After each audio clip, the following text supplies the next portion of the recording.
Books of the Bible, books of the Bible, books of the Bible, let the true light shine. Joseph and his dreams.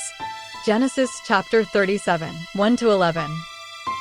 Jacob had 12 sons by 4 mothers, by Leah, Reuben, Simeon, Levi, Judah, Issachar, and Zebulun. By Rachel, who died in childbirth, Joseph and Benjamin. By Rachel's servant Bilhah, Dan and Naphtali. By Leah's servant Zilpah, Gad and Asher. Of his 12 sons, Jacob favored Joseph, the first son, by Rachel, and gave him a richly decorated coat of many colors.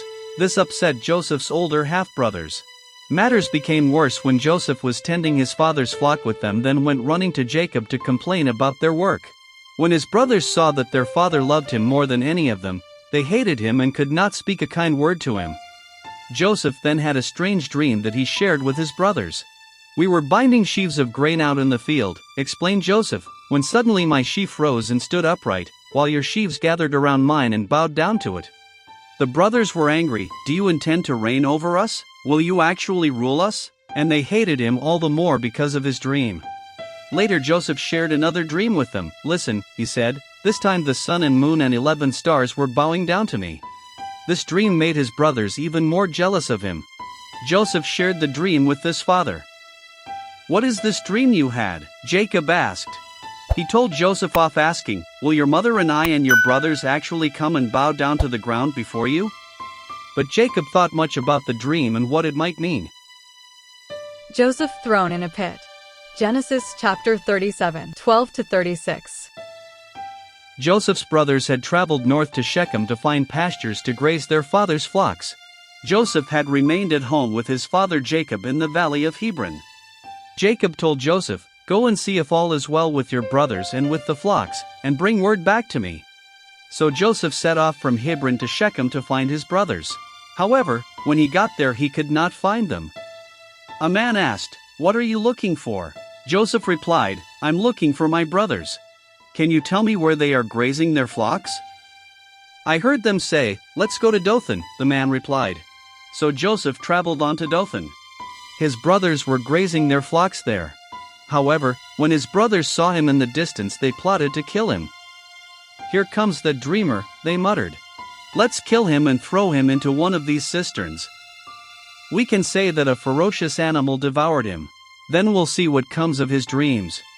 Reuben, the oldest of Jacob's sons, protested. "Let's not take his life," he said. "Don't shed any blood. Throw him into the cistern, but don't lay a hand on him."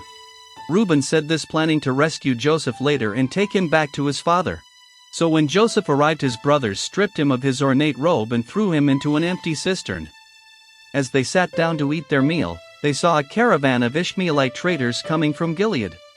Their camels were loaded with spices, balm and myrrh they were taking to Egypt.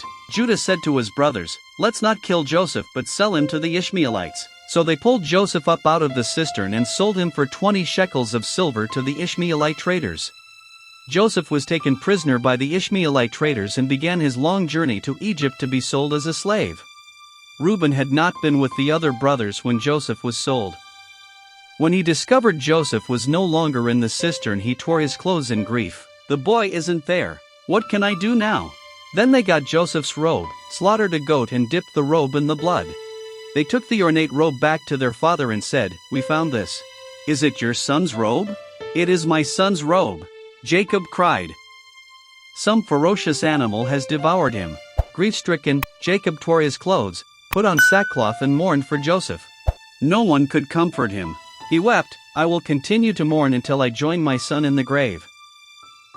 Joseph put in prison. Genesis chapter 39, 1-20. When the Ishmaelite traders arrived in Egypt, they sold Joseph as a slave to one of Pharaoh's officials, Potiphar, a captain of the guard. Joseph worked hard for his master and was successful in all he did. Potiphar was impressed and put Joseph in charge of his whole household and all he owned. The Lord blessed Joseph in all he did. Potiphar didn't have to worry about anything, apart from what he ate, as he knew he could rely on Joseph to manage everything. Now Joseph was well-built and handsome. After a while, Potiphar's wife started admiring his looks and physique. She found it hard to control her feelings for him. "Come to bed with me," she demanded. Joseph refused. "Potiphar trusts me with everything, including you. How could I do such a wicked thing and sin against God?" Potiphar's wife did not give up. Every day she spoke to Joseph, but he refused to have an affair with her. He even took steps to avoid going near her. Then one day, when all the servants were out of the house, Potiphar's wife made a grab for him. "Come to bed with me," she insisted. Joseph struggled out of her grasp and ran out of the house. Potiphar's wife was left holding Joseph's cloak. How would she explain what had happened? She had to think fast. She called her servants. "Joseph tried to seduce me, but I screamed and he ran off. Look, he left his cloak beside me." She told the same story to Potiphar when he returned home. Potiphar was furious and ordered that Joseph be put in the prison where the king's prisoners were confined. Poor, innocent, Joseph was now in jail. The dreams of the baker and cupbearer. Genesis chapter 40, 1-23. While Joseph was in prison, the Lord was with him. The prison warder was impressed and put Joseph in charge of the other prisoners and the daily routine of the prison. One day 2 new prisoners arrived, Pharaoh's baker and cupbearer, who had each done something to anger Pharaoh. One day Joseph saw the 2 new prisoners looking dejected. "Why do you look so sad today?" he asked. "We both had dreams," they answered, "but there is no one to interpret them." "Tell me your dreams," replied Joseph. "God can interpret them." The cupbearer went first. "In my dream I saw a vine with 3 branches. As soon as it budded, it blossomed, and its clusters ripened into grapes. Pharaoh's cup was in my hand. I took the grapes, squeezed them into Pharaoh's cup and gave it to him." God then helped Joseph explain the dream. The 3 branches are 3 days. Within 3 days Pharaoh will give you back your job, and you will be his cupbearer again. Joseph then asked the cupbearer to mention him to Pharaoh. "I was forcibly carried off from the land of the Hebrews and have done nothing to deserve being put in prison." The baker then told his dream. "On my head were 3 baskets of bread. In the top basket were all kinds of baked food for Pharaoh, but the birds were eating them out of the basket on my head." Joseph had dreadful news for the baker. The 3 baskets are 3 days. Within 3 days Pharaoh will lift off your head and impale your body on a pole. And the birds will peck away your flesh. 3 days later it was Pharaoh's birthday and he gave a feast for his officials. Pharaoh ordered that his baker and cupbearer appear before him. The 2 men were immediately released from jail to face Pharaoh and all those attending the birthday celebrations. Pharaoh pardoned the cupbearer and gave him his job back.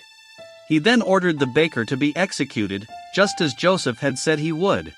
Once the cupbearer was back doing his job, he completely forgot about Joseph and did not mention his plight to Pharaoh.